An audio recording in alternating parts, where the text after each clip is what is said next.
Hi, folks, and welcome to another episode of The Franchise Entrepreneur. I hope you're all keeping well and safe, and business is not too bad for you at these trying times. Today, I want to talk to you about compounding.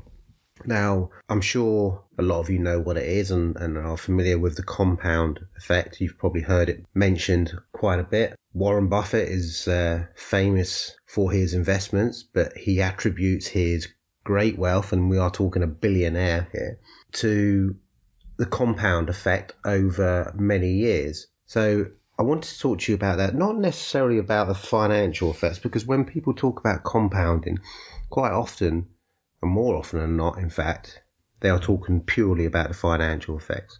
But compounding and the compound effect can and does affect every aspect of your life. So let's just take, for example, if you wanted to, get fitter or build muscle, then it's not going to just happen. You have to take an action in order to do it.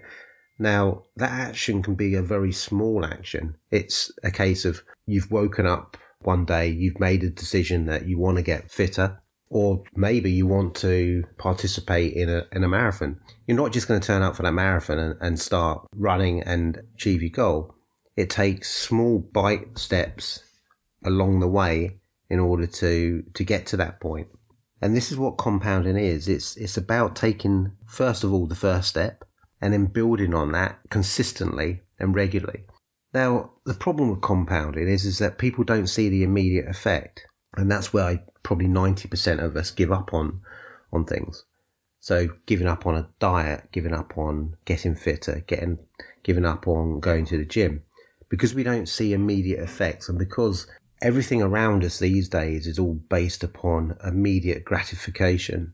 So if we don't get immediate gratification now, people think it's too slow. The internet is fast. If it's not fast, people get frustrated. We've got access to information. We're able to do things quicker. We're able to bank at home. We're now, look at us all now, we're all working from home. Or if we're not working from home, those of you that are furloughed. But we've got access to so much more than all of our relatives did, or generations prior to us. But that's created a kind of effect where every one of us wants immediate gratification. We all want to see immediate results. 90% of us start a New Year's resolution, and by the end of January, if we're lucky, we've probably given up on it. So if you want to get fitter, you're not going to get fit by just running around the block once. It's going to be small steps. It may well be that you might decide that, yes, you want to do a half a marathon, say, in 4 months' time. You're not going to be able to run that straight away. So what do? Your first outing is probably to go walking. Walk the route that you're going to do. Maybe 2-3 miles. Then the next step is that you will gradually build up to a jog.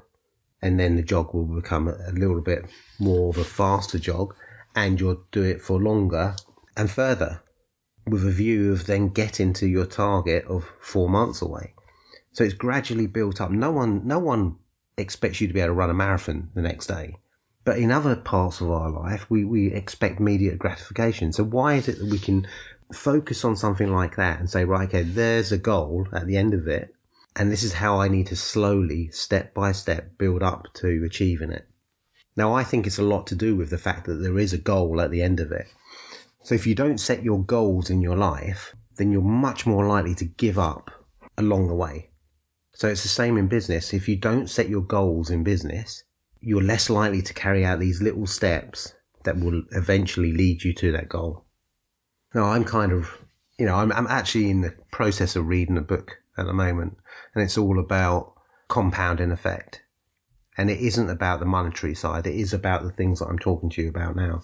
And I found it really interesting because it's made me realize that where I've been successful in the past, and I now reflect back on it, listening to this book, I can actually see where the compound effect came in.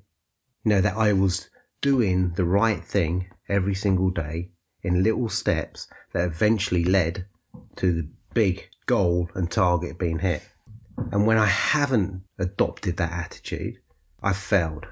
And this has been a bit of a wake up for me because it's enabling me now to refocus on what I'm doing in terms of business, but not just on my business. I've been off now for 5 weeks, on lockdown. So I've concentrated on my gym in my garage and getting fitter. And I can see after 5 weeks, yeah, I'm fitter, I've got more muscles on me than I've probably had in 25 years. But it didn't happen from day one. It's taken 5 weeks to get to this point. And I've been refocusing, some of my business in terms of what my long-term goals are and how I'm going to achieve them. And I'm going to achieve them by just doing small steps each day, consistent steps, leading to those goals. And I've been reevaluating how I'm going to be doing those. Little changes, it may be getting up earlier in the morning. Maybe that's one for all of you. I've struggled a lot with that one, getting up earlier in the morning. I'm not an early bird.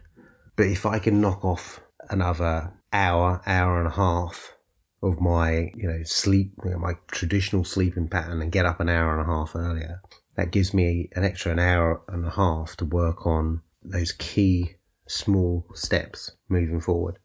And they are such small tweaks that you wouldn't even notice them on a day-to-day basis. But it's the compounding of all of these small steps that eventually lead to a big goal being achieved.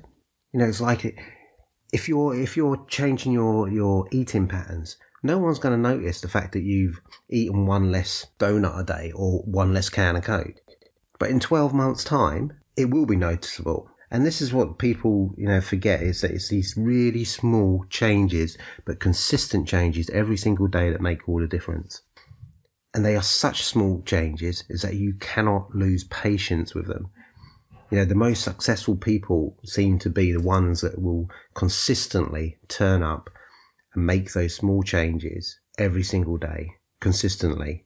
And over a period of time, the difference shows.